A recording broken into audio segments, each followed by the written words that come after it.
પાલ અડાજણ અને ડિંડોલી પોલીસ મથકમાં ખંડણી મારામારી અને હત્યા પ્રયાસના ગુનામાં સંડોવાયેલા આરોપીને ભાવનગરથી એલસીબી ઝોન 7ની ટીમે ઝડપી પાડ્યો હતો। સુરત પોલીસ કમિશનર અનુપમસિંહ ગેહલોત અને અધિક પોલીસ કમિશનર મહેન્દ્ર બગડિયાની સૂચનાને લઈ નાયબ પોલીસ કમિશનર સૈફાલી બારવાનની એલસીબીની ટીમ નાસ્તા ફરતા આરોપીઓને ઝડપી પાડવા તપાસમાં હતી। ત્યારે એએસઆઈ રોહિતસિંહ, અનારમાં હેડ કોન્સ્ટેબલ વિજય દાન અને અનારમાં પોલીસ કોન્સ્ટેબલ વિજયભાઈની ટીમ ગંભીર ગુનામાં નાસ્તા ફરતા આરોપીની તપાસ કરી રહ્યા હતા।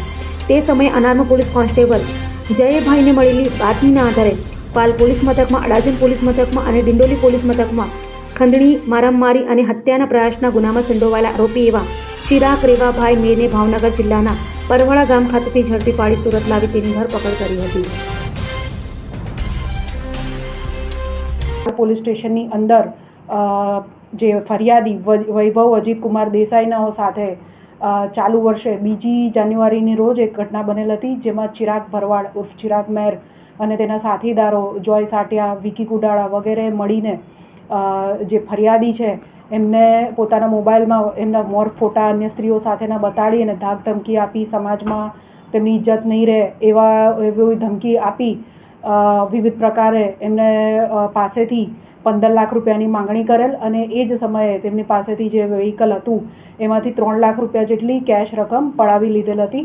આ અંગે માર્ચ મહિનામાં ફરિયાદીએ પોલીસ સ્ટેશનનો સંપર્ક કરીને પોતાની ફરિયાદ આપતા ભારતીય ન્યાય સંહિતાની કલમ 308(6), 115(2), 352, 351(3) અને 61(2)(3)(5) મુજબનો ફરિયાદ દાખલ કરવામાં આવી હતી। ત્યારબાદ આ કામના જે આરોપીઓ છે તેમની શોધખોળ ચાલુ કરવામાં આવેલ હતી।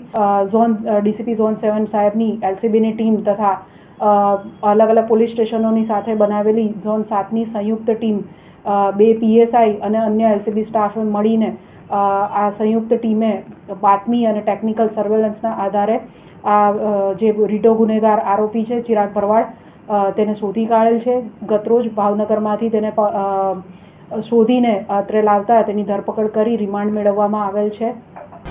અભય થઈને નિષ્પક્ષતાથી નિરપેક્ષ રીતે વાસ્તવિકતાનો અરીસો રૂપી સચોટ માહિતી લાવતો સત્યની સાથે અભય ટાઈમ્સ।